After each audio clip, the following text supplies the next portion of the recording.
With all the recent talk of the damage done by Brexit, I want to draw your attention to the European movement's campaign One Earth, One Team. Why UK-EU environmental cooperation matters.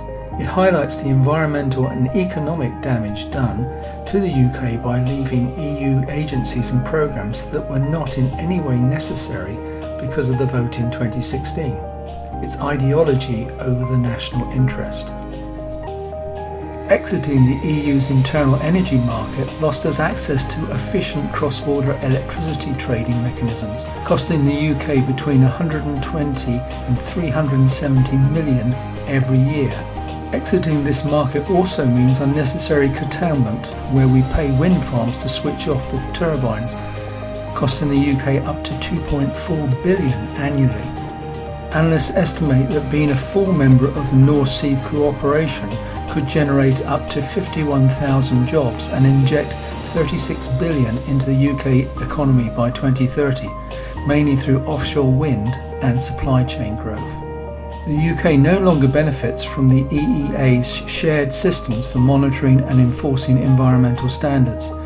This has created gaps in oversight, especially for air and water quality, biodiversity and climate action. The UK also lost access to EU environmental programmes and research, making innovation slower and monitoring more expensive. This network provides coordinated real-time monitoring of the air and water quality, greenhouse gas emissions and pollution-related health impacts. The UK's exit means it no longer receives this privileged, timely intelligence. It is central to Europe's environmental risk anticipations, such as for heat waves, floods and wildfires.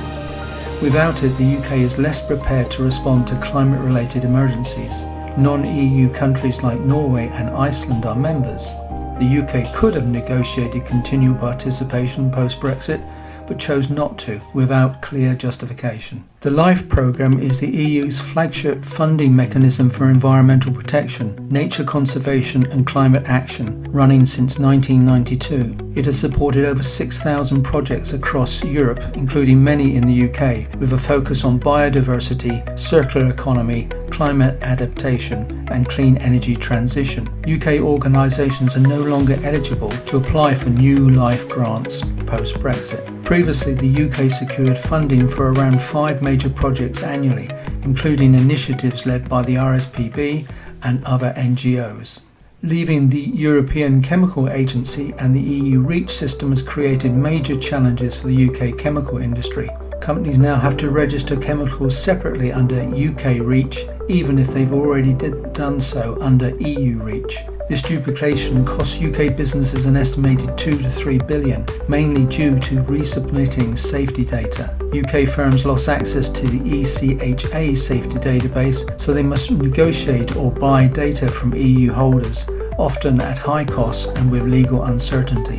The UK now covers fewer hazardous substances than the EU, meaning the extra cost brings less safety benefit.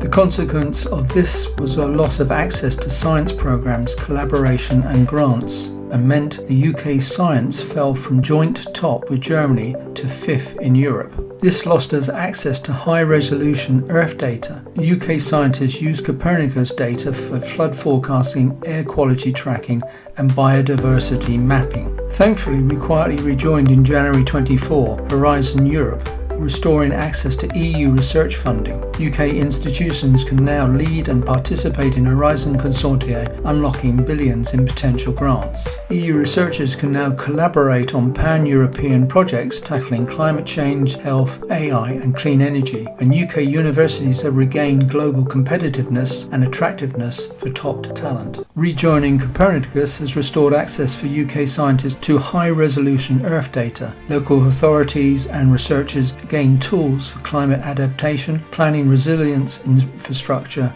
and managing nature, while the UK can re-engage in EU-led climate and environmental missions, strengthening its international role. As of 2025, the UK has not rejoined Erasmus, Education Exchange or Euratom Nuclear Cooperation, although discussions continue. The UK and EU face the same environmental threats: rising energy costs, air and water pollution, loss of nature and habitats, chemical safety concerns, and food and water security. No country can solve these alone. Pollution doesn't stop at borders. Climate change affects us all. The good news: when we work together, solutions are bigger, faster, and more effective. Why cooperation is doable and necessary. The foundations for UK and EU cooperation are already in place. The EU has successful green partnerships with countries like Norway, Japan, and Canada. The UK was once a leader in shaping EU environmental policy. Our experience is valued. What's needed now is political will and public support. Ordinary people like us can help rebuild trust and ambition. Civil society, local groups and individuals have a vital role in shaping a forward-looking agenda.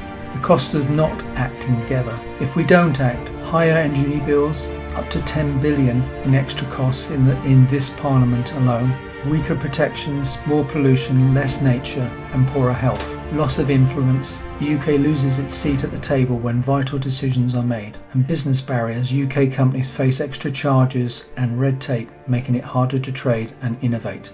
Inaction is expensive for our wallets, our health and our environment. What does real cooperation look like? Lowering energy bills and cutting climate emissions by linking energy markets, planning clean power together, and ending reliance on expensive fossil fuels. Protecting the environment and restoring nature by tackling sewage pollution, banning harmful chemicals, and reviving wildlife and habitats. Safeguarding public health by removing toxic substances, improving food and air quality, and preventing illness. Restoring the UK's voice in key European decisions and agencies so that we shape the rules, not just follow them. These are real achievable steps, not just political talk. This is a summary list of all the various agencies and programs we've been talking about and their current status and the benefits they are to the UK both economically and environmentally. Please use the QR code or links below to sign this petition, One Earth, One Team, so we can work together for a cleaner, fairer